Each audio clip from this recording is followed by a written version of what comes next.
E aí, beleza? Seja bem-vindo a mais uma aula do Planeta Biologia e hoje vamos falar delas, as importantíssimas, as essenciais, as quase responsáveis pela vida no planeta, quase, né? Porque não são só elas, mas elas são muito importantes para a manutenção da vida no planeta. As plantas. Então vamos falar do reino vegetal. Bom, o que a gente vai ver nessa aula? Primeiro eu vou dividir essa aula em duas partes, porque senão vai ficar muito longa. Ela já vai ficar longa, mesmo dividindo em duas partes, vai ficar uma aula aí por volta de 20 minutos. Então o que a gente vai falar? Características gerais das plantas, a classificação, o ciclo reprodutivo, que sempre causa aí um temor, principalmente no reino vegetal, e a fisiologia. Isso aqui na primeira aula, beleza? Na aula 1, e depois falar um pouquinho da organologia vegetal, certo? Os órgãos da planta. Quando eu falo de organologia vegetal, a gente vai se concentrar em angiospermas, né, que tem os órgãos lá bem bonitos, bem definidos. A distribuição geográfica dos tipos de vegetais, porque dependendo da região geográfica, dependendo do clima, determinados grupos de plantas acabam se desenvolvendo melhor.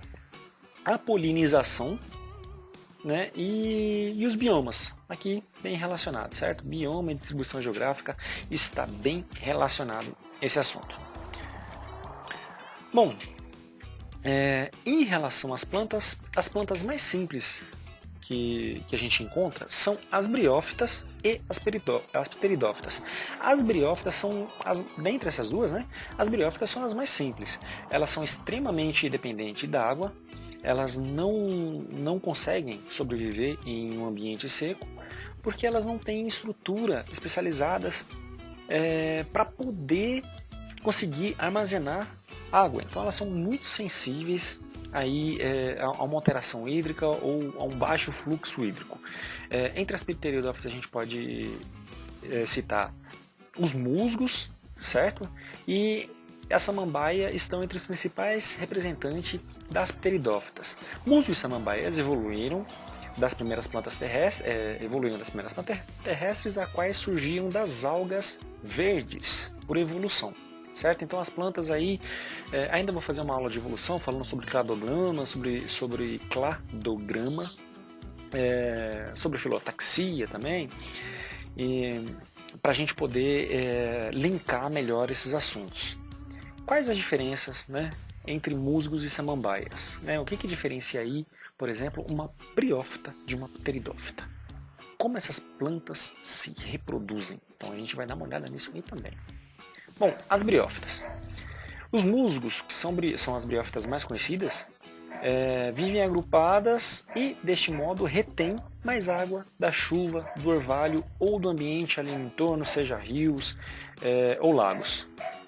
Como características principais, elas são muito pequenas, certo? Pelo fato delas não possuírem vasos condutores, elas não podem crescer muito, porque se tornaria não daria para você transportar água até longas regiões, como no caso de uma angiosperma, que tem árvores, ou de uma gimnosperma, que elas podem adquirir vários metros de altura, só que para isso precisa de um vaso condutor. E as briófitas não possuem isso. Por esse motivo, elas são pequenas, certo? Suas estruturas corporais são chamadas de rizoide, cauloide e filoide, certo? Então o rizoide, que tem uma função como a da raiz, cauloide, uma função, desenhar aqui que não está aparecendo, como a do caule, e o filoide, como se fossem as folhas. Só que eles não são, eles não têm toda a complexidade desses órgãos que eu acabei de falar, certo? Eles não podem ser considerados, então, raiz, caule e folhas verdadeiros devido à sua simplicidade. Aí os filoides, o cauloide e os rizoides. A ausência de vasos condutores de seiva, né, é a explicação pelo motivo que a gente não encontra plantas grandes entre as briófitas, né, os musgos como principais representantes. O transporte de substâncias pelo corpo dessa planta é feita de célula a célula através da difusão, de célula a célula. Então os nutrientes vão passar de uma célula, vão passar através da célula, de uma célula pela outra, certo? E por isso é mais lento, né? Não existe uma estrutura especializada em transportar, então é mais lento. Uma planta grande, né, não conseguiria distribuir os nutrientes com a velocidade necessária para atingir todas as plantas. Então estaria fadada ao fracasso evolutivo. Ou então você não adquire um grande tamanho, que foi o que aconteceu com as briófitas. É possível a difusão? Sim. O transporte célula a célula? Sim, desde que esta planta seja pequena. Bom, o corpo dos musgos, em geral, não possui uma cobertura impermeável. Então, se ela não possui uma cobertura impermeável, isso significa o quê? Significa que eles podem perder muita água, certo? Dependendo da temperatura. Por isso, essas plantas são mais comuns em locais úmidos, que não recebem a luz direta do sol. Né, o fato delas não ter uma cera impermeabilizante, como muitas plantas possuem, dificulta aí a retenção de água. Em locais úmidos, né, há menos chance de ocorrer perda pela evaporação, o que provocaria o ressecamento e fatalmente a morte das plantas. Aqui a gente pode ver na estrutura, né, o esporófito, certo? Essa estrutura aqui é o esporófito. A gente viu lá na aula grupos vegetais que as plantas possuem 2 ciclos, né? Aliás, ela possui um ciclo haplodiplobionte. Oh, que nome bonito! Haplodihaploide e diplodidiploide. O esporófito representa aí a fase diploide, enquanto o gametófito aqui, ó, na base, ok? Na base, aqui é a fase, é o gametófito. Reprodução de planta, meu amigo, isso daí causa medo. Mas lá na aula de grupos vegetais, isso daí foi falado de uma forma mais específica, beleza? Então dá uma olhada lá. Na aula grupos vegetais, está falando de briófitas, angiospermas e pteridófitas e gimnosperma também. Bom, a reprodução. Como eu já falei, a água é extremamente importante, né, para a vida dele e, obviamente, para reprodução, certo? Para a reprodução sexuada. Ah, não existe reprodução assexuada? Sim, existe reprodução assexuada por brotamento, mas no caso da reprodução sexuada, que é o que importa, que é o que vai dar a variedade, o gameta masculino é chamado de anterozoide, gameta masculino, é o anterozoide. Nos animais é chamado de espermatozoide, mas nas plantas é chamado de anterozoide. E esse anterozoide vai ao encontro do gameta feminino, a oosfera. Nos animais é chamado de óvulo. Então tenta lembrar aí, certo? Anterozoide, planta, espermatozoide animal, oosfera, planta e óvulo animal. Aqui o gametófito masculino, aí, né, quando a gente observa ele com uma lupa, ou com uma lupa apropriada, lógico, ou com um microscópio, a gente consegue observar essa estrutura aqui, certo? No gametófito, e o gametófito é feminino aqui, com a oosfera no interior. Aqui os anterozoides e a oosfera. Os filoides, os cauloides e os rizoides. Lembre-se, briófitas não possuem órgãos verdadeiros. Bom, o que são gametófitos? Plantas masculinas e femininas que produzem gametas. Então aqui a gente tem o gametófito feminino, ok? Que aí depois será liberado através do esporófito. Os esporos caem no solo e originam novas plantas, chamada de gametófitos. É a fase gametofítica, certo? Que ela é N.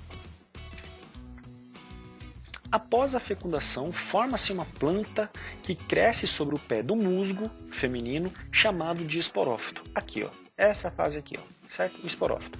O gametófito aqui, e aqui, essa coisa linda, o esporófito. Essa planta vai produzir então esporos que são levados pelo vento e quando chegam ao solo germinam, originando outros musguinhos. Portanto, o musgo até alterna duas formas de reprodução. A reprodução sexuada, produção de gametas, e a reprodução assexuada na produção de esporos. Nessa fase aqui vai acontecer mitose e nessa primeira fase aqui, meiose.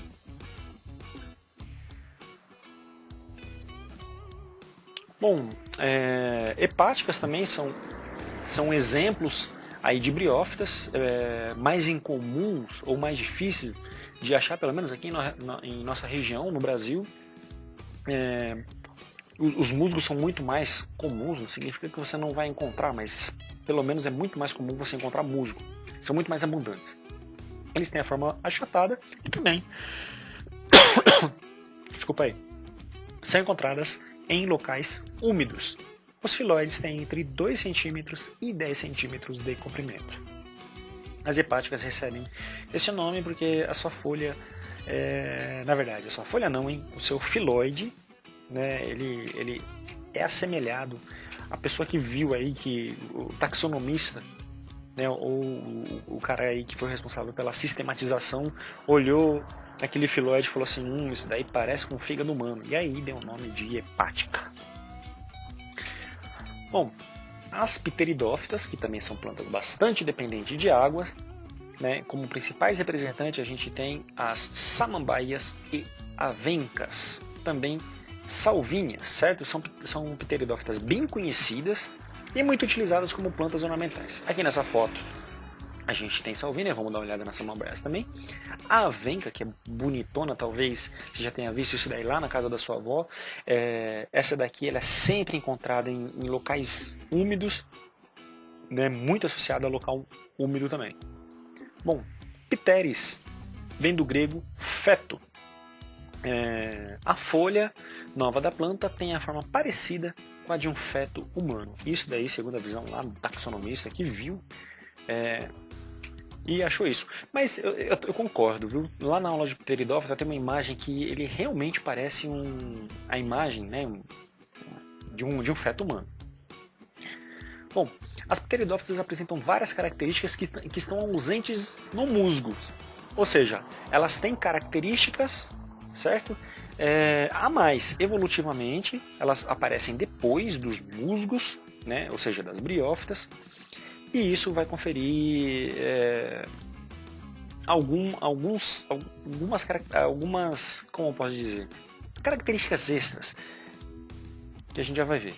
Elas possuem vasos condutores. Lembra que eu disse que as briófitas não possuem vasos condutores e por isso elas são pequenas? Se as briófitas possuem vasos condutores, o que acontece em relação ao tamanho? Elas podem ser maiores, elas podem atingir tamanhos maiores. Isso em comparação com as briófitas. Aqui a samambaia, o representante mais conhecido, pode ser que você já tenha visto na casa da sua avó, pode ser que você tenha na casa da sua mãe, pode ser que você mesmo tenha, que você seja um samambaia fã, aí, né, vai saber. Eu gosto da samambaia, viu? Bom, existem grandes samambaias, parecidas aí com árvores, né, que podem atingir vários metros de altura, como o samambaia-açu. Bastante comum na floresta amazônica e na Mata Atlântica, aí, que corre um grande perigo de extinção, né? Está em vias de extinção, certo? E pode chegar até 3 metros de comprimento.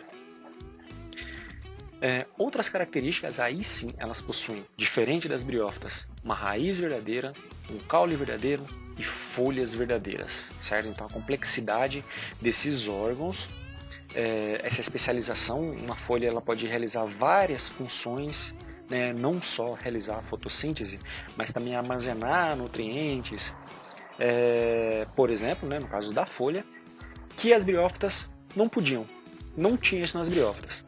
E as folhas também são cobertas por uma película impermeável, e isso vai reduzir a perda d'água, ou seja, elas são mais resistentes as variações hídricas. E também isso permite com que ela colonize locais que não são necessariamente ao lado de rios. Você vai encontrar briófitas ao lado, né, de lugares úmidos. Ela está ali, do lado mesmo. Longe disso, é praticamente impossível você encontrar briófita. O caule, na maioria dos casos, é subterrâneo ou rastejante, e por isso é chamado de rizoma, né? Caule subterrâneo, chamado de rizoma. Em relação à produção, as pteridófitas apresentam um ciclo reprodutivo bastante semelhante ao das briófitas, né? Com alternância entre reprodução sexuada e assexuada. Bom, a gente tem, se você alguma vez já observou samambaia, que é uma planta bem comum, e olhou a parte de baixo, a face superior das folhas, pode ser que você tenha notado uma estrutura como essa daqui, que parecem botõezinhos, que são chamados de soros, que na verdade são órgãos onde são produzidos os esporos, né, em determinadas épocas do ano, onde eles vão ser estimulados e vão produzir esporos. Tá aí, esses esporos serão produzidos, esses esporos vão germinar aí um prótalo, certo? Eles caem no solo e originam o prótalo. O prótalo, por sua vez, tem a capacidade aí de produzir anterozoide e oosfera. Pensa comigo. Se o prótalo se é através do prótalo que é produzido anterozoide e oosfera, essa é a fase sexuada ou assexuada. Pensa aí, olha lá, ele produz gameta, ele produz células sexuais, olha a palavra, produz células sexuais. Então é a fase sexuada, beleza? O anterozoide aí vai nadar até a oosfera e vai haver a fecundação. A partir da fecundação vai haver uma nova planta, certo? Essa planta vai amadurecer até que se fecha o ciclo aí, formando a samambaia do jeito que a gente conhece. Quando falou assim lá da pteridófita, que ela parece um feto, é nessa fasezinha aqui, ó, ela é parecida. Se você olhar bem de perto, ela é parecida. Também, no caso da reprodução, elas também dependem da água para a reprodução sexuada, e por isso também são comuns em regiões úmidas. Apesar de não serem tão dependentes como as briófitas, elas ainda têm um alto grau de dependência se comparado com os outros grupos de plantas que a gente já vai ver daqui a pouco. Os soros produzem esporos, os quais vão cair no solo e germinar, originando uma pequena planta chamada de prótalo. Como eu já disse, né, os soros aqui, ó, se você observar uma samambaia, vai ficar na face inferior da planta. O prótalo é o gametófito das pteridófitas, e ao contrário do que acontece nos musgos, nessas plantas, o esporófito é a fase mais desenvolvida e duradoura do ciclo. Certo? Aqui a gente tem um prótalo germinando. O xaxim, certo? Que é essa estrutura aqui, ó, mano. Se você tem lá uma samambaia nessa visão aqui, cara, isso aqui é um canibalismo vegetal. Sem brincadeira. Tá vendo esse vaso aqui?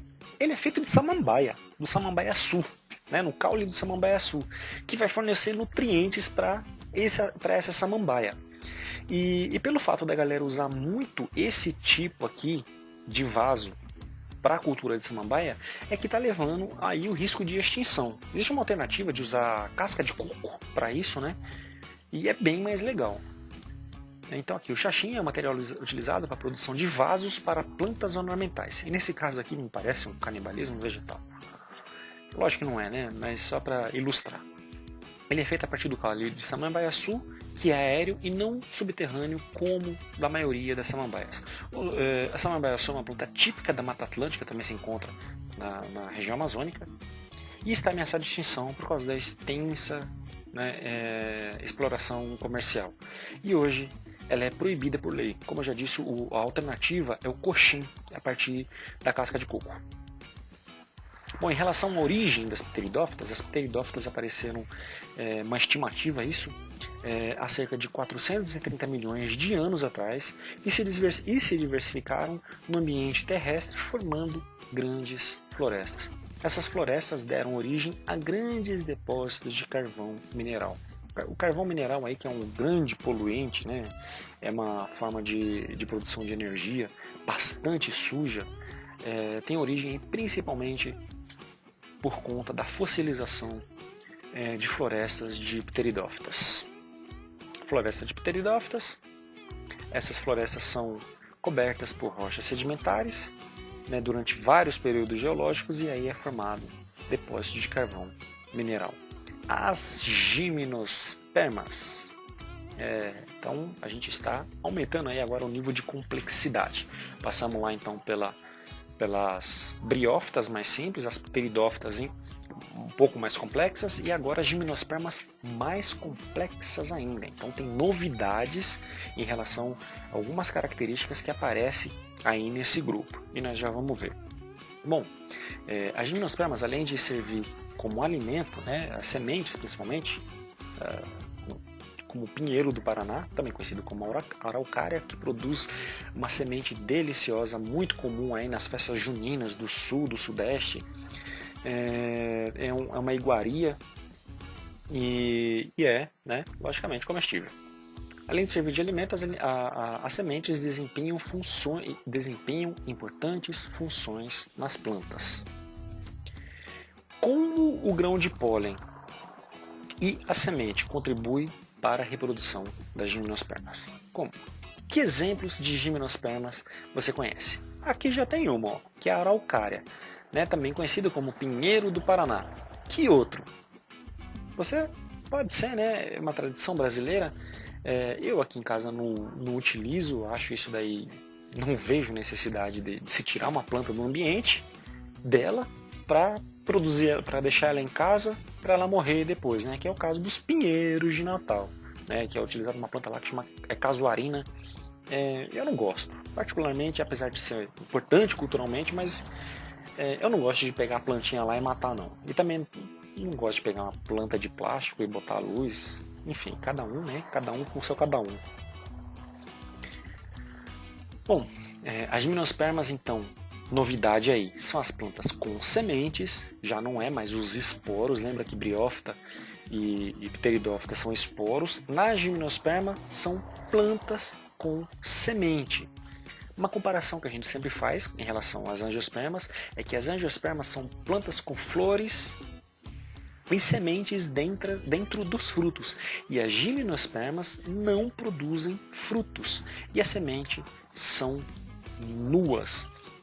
Esperma, no caso, seria a semente, certo? E gímeno, nu. Então aí daria origem à semente nua. As gimnospermas são plantas bem adaptadas aos climas frios ou temperados. Existem várias teorias não, existem várias hipóteses. Teoria e hipótese são coisas diferentes, né? Teoria, digamos assim, na hierarquia está bem acima de hipótese, né? Para que algo vire teoria tem que ter comprovação científica, tem que ter vários testes, tem que ter fatos aí, de fato, para se tornar uma teoria, apesar de muita gente achar que teoria é o contrário de prática, pelo menos não de teoria científica. Então existem algumas hipóteses que antigamente as gimnospermas elas eram adaptadas a climas quentes, mas hoje, no atual período, né, que a Terra se encontra, a gente encontra elas em climas frios, né, e temperados. Ou seja, hemisfério norte, né, florestas de pinheiro, taiga, e hemisfério sul, mata de araucária. Aqui, um exemplo, que também é uma mata que está em extinção. Além dos pinheiros, outros exemplos aí de gimnospermas. O sagu de jardim, isso aqui pode ser que você já tenha visto. As sequoias e os cipestres, as sequoias, aliás, que são as maiores plantas. Deixa eu dar uma corrigida aqui, que deu power aqui.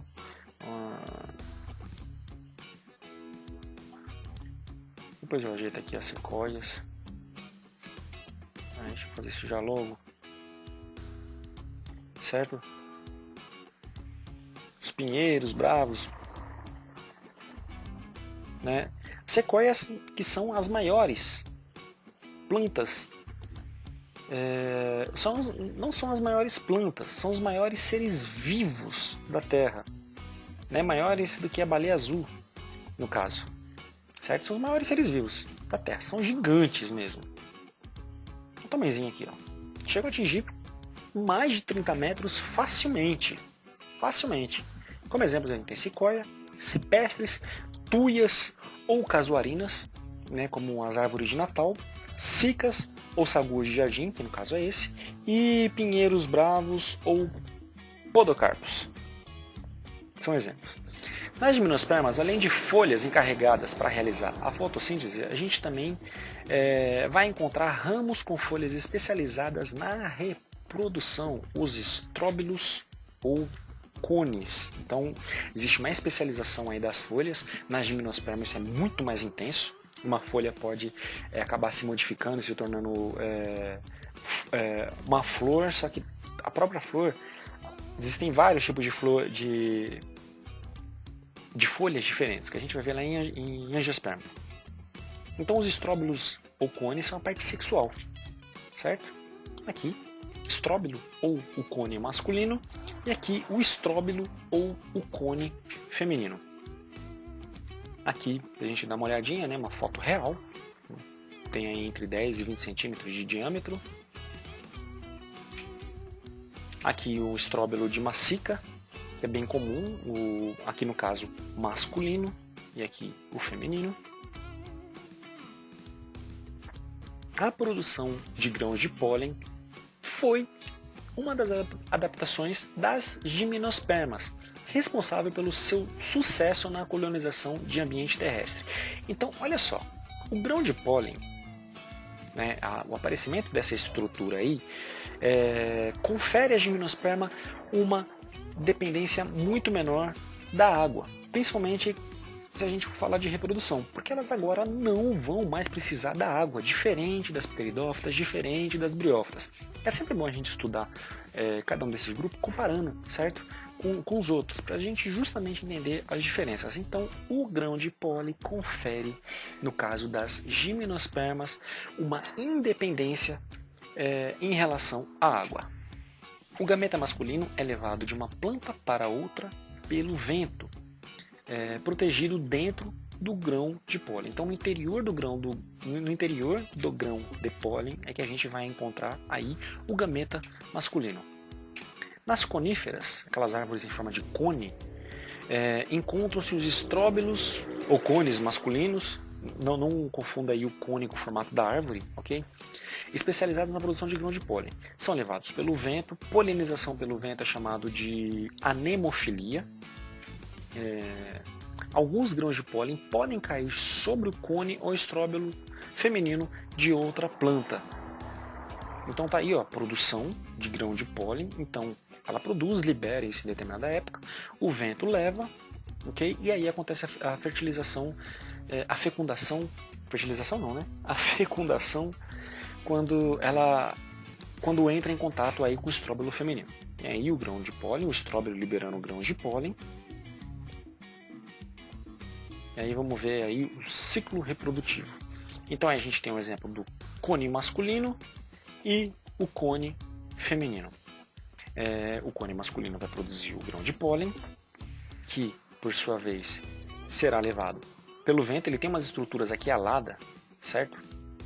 Essa estruturinha aqui vai facilitar o vento ser carregado pelo vento, certo? Então atingir distâncias maiores. Esse grão de pólen, caso ele entre em contato com o cone feminino, ele vai entrar em contato com a oosfera e aí ocorre a fecundação, certo? Existe a formação do tubo polínico lá do grão de pólen. O grão de pólen, quando ele se encontra aí, quando ele entra em contato com o cone feminino, ele forma o tubo polínico que vai crescer para levar aí até a oosfera para acontecer a fecundação. A partir disso, quando ocorre a fecundação, se desenvolve a semente. A semente nada mais é que um embrião, certo? E uma reserva de alimento para que ele possa crescer até que ele consiga realizar a fotossíntese por conta própria. Aqui também, de novo, a estrutura alada para facilitar a dispersão pelo vento. né? E aí vai acontecer a nova planta. Depois da dispersão disso daí, nova planta, e aí se fecha o ciclo reprodutivo. A oosfera, que é o gameta feminino, encontra-se dentro de uma cápsula chamada de óvulo. Não confunda aí o óvulo. Apesar do mesmo nome, o óvulo na planta não é o mesmo óvulo do animal, certo? Que tem funções aí que tem a mesma função, é a oosfera no caso do vegetal e o óvulo animal. Então o óvulo no vegetal é uma cápsula que protege a oosfera. Na fecundação, um dos núcleos espermáticos do tubo polínico, ou seja, do grão de pólen, se eu estou falando, ó, o próprio nome está falando, tubo polínico do grão de pólen, né? Lembra do pol aqui, polínico, pólen. Se une à oosfera, dando origem ao zigoto, né? Desde que haja fecundação. Né? Então, na fecundação, um dos núcleos espermáticos, lá do grão de pólen, que vai formar o tubo polínico, vai se unir à oosfera, vai ocorrer a fecundação e origina o zigoto. Tô meio loucão hoje, não liga não, mas vai entendendo aí, é o zigoto, meu filho. Originando o zigoto vai começar a se reproduzir, vai começar a se dividir por mitose, e aí dando origem a uma nova planta. Temos aí a semente, o embrião, aqui, certo? Um embrião aberto. E aí a parte aqui nutritiva, que vai servir como nutriente, aí para esse embrião poder se desenvolver. Após a fecundação, também vai se formar uma casca resistente, conferindo maior resistência em volta do óvulo, e dentro dela se encontra o embrião e a reserva de alimento. Esse conjunto é chamado de semente, certo? Casca, mais a reserva nutritiva, casca, mais a reserva nutritiva, mais o embrião, é chamado de semente. Além de proteger e alimentar o embrião, a semente também facilita a dispersão do vegetal, pois ela pode ser levada pelo vento ou por animais para mais longe da planta de origem, ou seja, colonizar outras áreas. A semente pode resistir também por longo período de tempo ao frio ou à falta de água e só germinar, ela fica lá no estágio latente, no estágio dormente, e só germina quando as condições forem favoráveis. Vou falar isso numa próxima aula de fisiologia vegetal, de quebra de dormência, condições para se quebrar a dormência, como água, nutriente, temperatura, luminosidade. Quando a semente germina, o embrião utiliza suas reservas para se nutrir até que as primeiras raízes e folhas se desenvolvam. A semente do pinheiro do Paraná serve de alimento para vários animais, como capivaras, cutias, macacos, esquilos, papagaios e gralhas azuis, ou seja, também tem essa relação ecológica aí entre os seres vivos. Então, é bem importante, né? A gralha azul transporta o peão, por exemplo, né? A gralha azul transporta o peão de uma árvore para outra enquanto deixa cair no chão. A semente pode germinar e originar outra árvore. Chegamos então nas angiospermas, né? Que possuem aí raiz, caule e folhas bem desenvolvidos, e entre todos os grupos vegetais, esses órgãos são os mais complexos e os mais desenvolvidos, comparando aí com todos esses grupos anteriores que a gente já viu até agora. Uma curiosidade, o nome do Brasil se deve a uma angiosperma conhecida como pau-brasil. Só para te falar, a maior parte das plantas que nós conhecemos são angiospermas. Quase tudo que nós comemos relacionado a vegetal é angiosperma. Pensa em alguma coisa que você come de origem vegetal. Você pensou em batata, você pensou em beterraba, se você pensou em arroz, se você pensou em feijão, se você come maçã, se você adora banana, se você come mamão ou não, né? Melão, tudo isso é angiosperma, né? Para você ver aí como elas são importantes em nossa nutrição, não só dos seres humanos, né? Na nutrição geral. Não é à toa que as plantas são os produtores. E hoje, os principais produtores aí de todos esses grupos que a gente viu são, de fato, as angiospermas. Bom, você conhece folhas que nos servem de alimento? Caules? Raízes que servem de alimentos? Que funções essas plantas desempenham na planta? Angiospermas e gimnosperma formam um grupo das plantas com semente, mas as angiospermas, as sementes, se encontram dentro de frutos, coisa que gimnosperma não possui. Somente as angiospermas possuem frutos, os quais se originam a partir das flores. As flores fecundadas darão origem aos frutos e às sementes. Entre os vegetais, as angiospermas têm um maior número de espécies e no ambiente terrestre elas são os produtores de matéria orgânica, os principais produtores de matéria orgânica, como eu já falei, como por exemplo, aí uma nova frutinha que se você é brasileiro, você deve ter comido manga, mesmo que você não tenha gostado, você já deve ter comido. Bom, ver você deve ter visto, né? Se você não viu manga, não sei onde você mora. Bom, a raiz, função da raiz.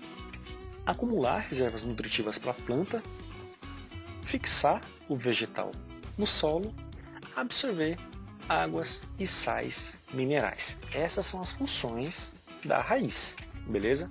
Em uma angiosperma. Então ela vai absorver aí sais minerais e água. Ela não produz, muita gente que acha, né? Ah, não, a raiz serve para conseguir os nutrientes da planta. Calma aí. Sais minerais e água são nutrientes, mas ela não produz energia, certo? Então a energia, os carboidratos serão produzidos através da fotossíntese. Então será transportado. Olha só, se é transportado, significa que ele tem vasos condutores. Lá na folha vai sofrer o processo de fotossíntese e esses sais minerais, né, que vieram na forma aí, principalmente de água e sais minerais, vão voltar na forma de açúcares, certo? Aquilo que a gente conhece como ele vai como seiva bruta e volta como seiva elaborada. Água e sais minerais, seiva bruta ou mineral, levada pelos vasos lenhosos das raízes até as folhas e voltam como açúcares, certo? Os carboidratos, depois da fotossíntese, chamado também de seiva elaborada ou orgânica, produzida pela fotossíntese nas folhas, transportada pelos vasos liberianos para toda a planta. Bom, a gente tem um exemplo de raiz fasciculada, como o capim, né, a cana-de-açúcar, o milho, entre outras plantas, possuem raízes numerosas e finas, mas todas têm o mesmo tamanho, né, tamanhos semelhantes, e saem da mesma região do caule. Raízes axiais ou pivotante, como a laranjeira, a mangueira, o feijão, o café, possuem uma raiz principal da qual partem ramificações. Então aqui um exemplo de raiz axial ou pivotante e aqui raiz fasciculada. As raízes em geral são terrestres e subterrâneas. Né? Claro que existem exemplos de raízes aquáticas e raízes aéreas, mas em geral elas são terrestres, na maioria dos casos terrestres e subterrâneas. Mas também, né, tem raízes aí aquáticas e raízes aéreas, como no caso de orquídea, e manguezal também se encontra muito raízes, os tais dos pneumatóforos. Aqui tem uma orquídea jovem, a gente pode observar aí uma raiz aérea, uma flor de orquídea e aqui um aguapé com uma raiz aquática. As raízes crescem para baixo, ou seja, apresentam geotropismo positivo. Geotropismo significa em direção ao centro da Terra, certo? Quando é positivo, é em direção ao centro da Terra. Se fosse negativo, seria ao contrário da Terra. Essa reação é controlada por substâncias químicas chamadas hormônios. Vou falar disso mais em fisiologia vegetal. Na ponta da raiz tem uma estrutura chamada coifa, que é uma espécie de um capuz que protege as células contra o atrito aí do solo. Também há uma região pelífera, onde vai acontecer a maior absorção, né, onde tem pelos absorventes e vai aumentar aí a superfície de contato com o solo. Então aqui, certo, a coifa se encontra nessa região e aqui a gente tem aí os pelos absorventes aí para aumentar a área de absorção. Algumas raízes possuem adaptações que contribuem para a sobrevivência da planta em situações especiais, certo? No caso, aqui raízes aéreas para uma fixação melhor também, e também em raízes aquáticas. Função do caule: sustentar as folhas e manter em posição elevada, transportar seiva bruta e seiva elaborada. Em alguns casos também fazer fotossíntese, certo? O caule que for verde, principalmente em planta jovem, em alguns casos tem caules que produzem fotossíntese, mas não é a regra, né? A maioria dos casos eles não produzem fotossíntese. Existe uma estrutura no caule chamada gema terminal e a gema lateral, certo? E nós, e os entrenós, certo? Que são regiões aqui, ó, entre o nó e o outro há um entrenó.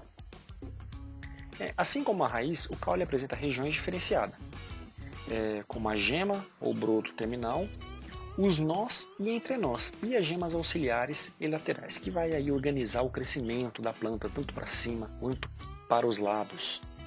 Na gema terminal é um local onde tem uma intensa região de mitose, ou seja, divisão celular, ou seja, crescimento, né? E as gemas laterais vão aí auxiliar no crescimento lateral das plantas. Aí aqui é um pouco daquilo que eu falei, né? Aqui no caso, o geotropismo, tá vendo? A raiz ela vai em direção ao solo e a planta, aqui seria um geotropismo negativo, né? Porque ela vai ao contrário. Geotropismo negativo, ou melhor, o fototropismo positivo. Como ela está indo em direção à luz, né? Como ela procura a luz, a gente chama isso de fototropismo positivo. O caule na maioria das plantas é aéreo, cresce para cima, ou seja, apresenta geotropismo negativo. Em relação à Terra, ele vai em direção contrária da Terra, como nesse experimento aqui. A experimento aqui de fototropismo, ela vai seguir a luz. É muito louco isso. Se você tem uma árvore na sua casa, vai lá e observa as folhas dessa árvore. Você vai ver que as folhas elas têm um certo alinhamento. E esse alinhamento é devido à luz do sol. Ela está procurando. As plantas são muito loucas, cara. Elas sabem onde o sol nasce e onde o sol se põe.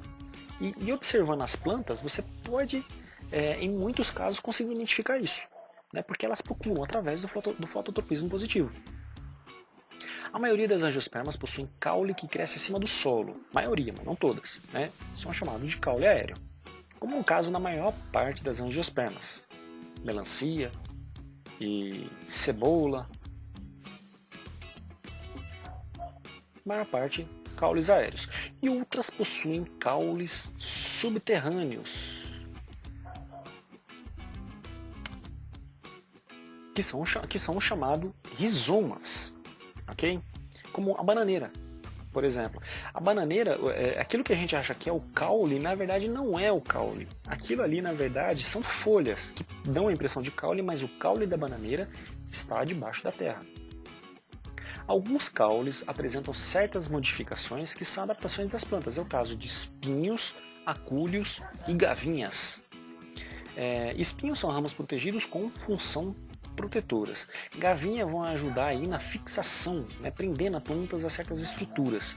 E acúlios são pelos rígidos e pontiagudos formados na epiderme do caule, né? Tem uma diferença entre acúlio e espinho. O espinho geralmente é maior e o acúlio é menor.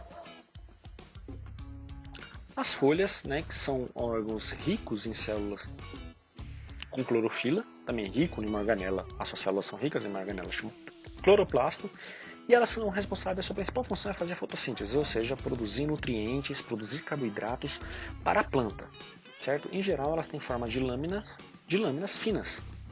Aqui é uma representação aumentada, um corte transversal de uma planta, e aqui a gente pode ver que existem vários diferentes tipos de folhas, né? Os vasos condutores, parênquimas e células de epiderme, uma cutícula protetora, células com cloroplastos em seu interior, a clorofila, o estômato, em geral, na face inferior das plantas para realizar as trocas gasosas, e vasos condutores de seiva. Né? As folhas são cobertas por uma cutícula formada por cutina, que protege e ajuda a diminuir a perda de água por evaporação. Né? Então confere às plantas uma maior resistência às variações hídricas. A cutícula dificulta a entrada de gás carbônio e oxigênio necessário para a fotossíntese da respiração celular. Por isso ela tem uma estrutura chamada estômato.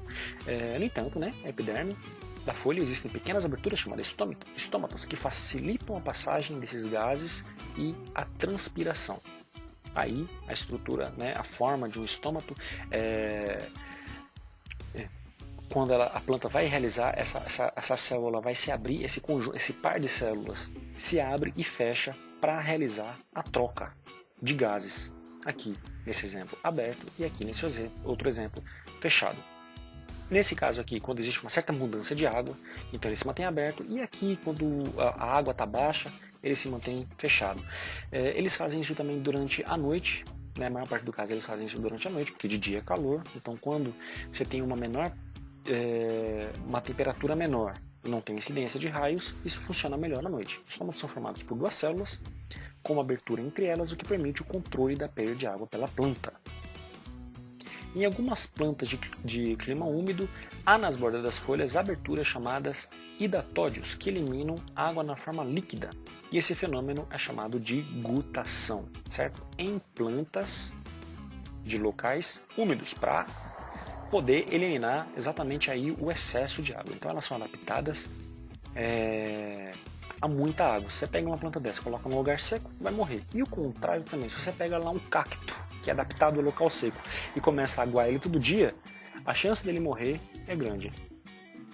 O contrário, como eu disse, né, o cacto, no cacto a fotossíntese é realizada pelo caule, né, para diminuir a superfície de contato, aí, né, já que a folha aumenta a superfície de contato,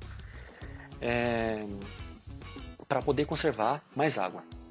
Como aí já disse, nas plantas de clima seco, as folhas têm tamanho reduzido e também podem se enrolar e tomar a forma de espinhos. A fotossíntese é então realizada pelo caule.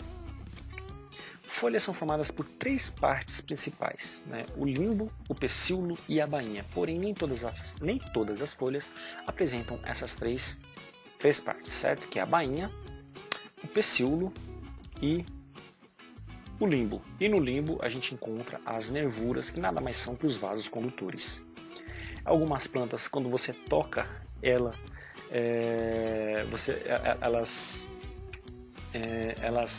mudam a forma. Em relação às folhas, a gente pode encontrar folhas compostas. Por exemplo, aqui, isso aqui é uma folha composta. Isso aqui tudo é uma folha. Quem for estudar botânica vai ver que isso tudo é uma folha. E essas estruturinhas aqui são chamadas de folíolos, certo? Ou seja, ela é uma folha composta. Nas folhas compostas, o limbo é dividido em várias partes chamados folíolos. Na folha simples, o limbo é um só. Como nesse exemplo aqui, né? Aqui a gente tem uma folha simples e aqui uma folha composta.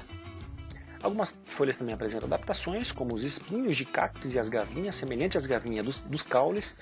E há também as brácteas, né, que possuem folhas coloridas que atraem a atenção de animais polinizadores. Então elas têm cores fortes, justamente para atrair certos animais para polinizar, né, para levar para a reprodução sexuada. A maioria das plantas apresentam reprodução assexuada ou vegetativa, ou seja, são clones. Já tem uma aula aqui que eu falei sobre clones, e isso aí vai acabar gerando plantas geneticamente muito semelhantes, né? Reprodução sexuada, lógico. Os indivíduos serão semelhantes então à planta matriz.